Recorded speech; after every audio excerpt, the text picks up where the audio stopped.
Baseball renovations are probably a sore subject with me right now because there should be activity there, but there's not. Come back in 2 weeks, there will be. We had a little bit of a hiccup as far as costing, some of the pricing of getting that done, but we've gotten through that. Taught us a really good lesson as it relates to when you have an architect on board and when you put the contractor on board. This particular project had an architect on board for a number of years, or not for a number of years, for about a year. And then the contractor came on board.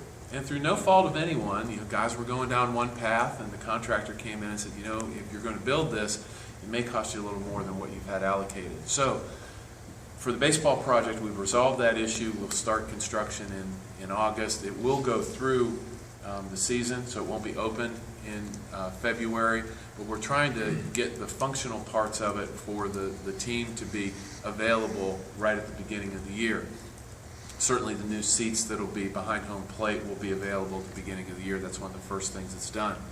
But as we move forward with Littlejohn, with the Football Operations Center, with the Oculus project, with the suites and club seats, we have worked with the university and made it really clear to them that it's important for us, once we hire the architect and begin to have our planning meetings on whatever facility we're dealing with, we need to have that contractor brought on board very, very quickly to make sure that we're not going down a path that causes us delays like we found here with baseball. That project was okay. We're still able to play baseball and do all the things that we need to do even with this little hiccup.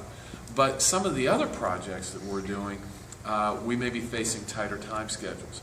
So we want to make sure that those things are married up together in the right way so that we can give our board and our fans and everyone a good idea of A, what's being built, how much it's costing, and when it's going to open.